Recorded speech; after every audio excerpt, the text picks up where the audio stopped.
নরসিংদীতে কিশোরী ধর্ষণ ও হত্যা মামলার মূল আসামি নুরা সহ দুইজনকে গ্রেপ্তার করেছে পুলিশ। চ্যাং 24-কে বিষয়টি নিশ্চিত করেছেন ঢাকা রেঞ্জের ডিআইজি রেজাউল করিম মল্লিক। এ নিয়ে 9 আসামির মধ্যে 7 জন গ্রেপ্তার হয়েছে। আগামী 1 মার্চ তাদের রিমান্ড শুনানি। এদিকে এই ঘটনায় ইউনিয়ন বিএনপির সহসভাপতি আলীকে দল থেকে বহিষ্কার করা হয়েছে। বাকরুদ্ধ নিশ্চুপ সন্তানহারা মা বাবা বিচারের দাবিতে এসেছেন মাধবদী থানায়। বুধবার রাতে কিশোরী আমিনাকে অপহরণের 15 দিন আগে ধর্ষণ করে বখাটে নুরা সহ 5-6 জন। সেই ঘটনার বিচার পেতে কিশোরীর মা বাবা গিয়েছিলেন সাবেক ইউপি সদস্য ইউনিয়ন বিএনপির সহসভাপতি আহমদ আলী দেওয়ানের কাছে। সালিশে মার্চের 1 তারিখ কিশোরীর পরিবারকে এলাকা ছাড়ার নির্দেশ দেওয়া হয়। 5টা লোকের থেকে আপনার একটা লোক বাইরে আমার ধরছে, আপনার চাক্কু ধরছে, এই মেয়ের ডেথ হয়ে যায়। পিছিয়ে যে ভরে গেছে তাহলে লোক বয়ে রয়েছে, ওন থেকে 2জন লোক হেরে আমার ধরছে পাঞ্জামের দেনাশো পাঞ্জামা ধরে চাক্কু পাঞ্জামা ধরছে, আর একজন নুরা চাক্কু ধরছে ধরে পরে মেয়ের আর 2জন বাইরে পরে মেয়ের টানমা নিয়ে গেল। আমি আর কিছু চাই না, আমি ফাঁসি চাই। যারা যারা আমার যে মারছে আমি ফাঁসি চাই। শুধু ভুক্তভোগী পরিবারই নয়, চাঞ্চল্যকর এই ঘটনায় ঢাকা থেকে ঘটনাস্থলে ছুটে এসেছেন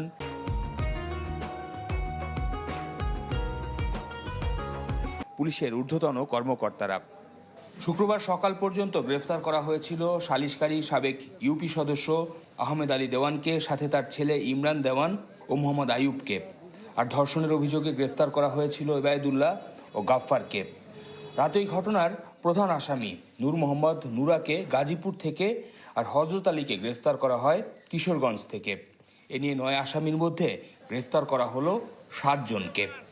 আমরা প্রাথমিকভাবে জিজ্ঞাসাবাদ করছি, আমরা তাদেরকে রিমান্ডে আনব এবং পরবর্তীতে আইনগত ব্যবস্থা যা যা নেওয়া দরকার আমরা সবই নিব। ঘটনাস্থল পরিদর্শন শেষে স্থানীয় সংসদ সদস্য খায়রুল কবির খোকন জানান, দোষী যে দলেরই হোক আইনের আওতায় আনা হবে। এইটা যেই দলের হোক, যে মতেরই হোক, যত প্রভাবশালী হোক, তাদেরকে অবশ্যই আইনের আওতায় আনতে হবে। তাদের ব্যাপারে জিরো টলারেন্স, কোনো ছাড় দেওয়া হবে না। আপনারা এই যে ঘটনা ঘটেছে এটা অত্যন্ত নিন্দনীয়। বুধবার রাতে সৎ বাবার কাছ থেকে তুলে নেওয়া হয় কিশোরী আমিনাকে, এখান থেকে প্রায় 1 কিলোমিটার দূরে বড়ইতলা নামক একটি এলাকা থেকে। সেখান থেকে পরবর্তীতে সারা রাত খোঁজাখুঁজি করার পরও তার স্বজনরা তাকে পায়নি। বৃহস্পতিবার দুপুরবেলা এই বিলের এই সরিষা ক্ষেতে পাওয়া যায় আমিনার মরদেহ। এই ঘটনার পর পুরো এলাকা জুড়ে এক ধরনের চাঞ্চল্য তৈরি হয়েছে।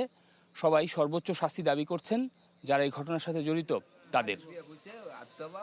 আমার মনে হয় বাবা হ্যাঁ একদম জানালে হ্যাঁ মেয়ে নিচে হ্যাঁ একটা কাকপুকি ফোনা নাকি লেগা নারী জাত আমরা সপ্তাহে এক জাত, বিচার হোক স্যার, বিচার চাই।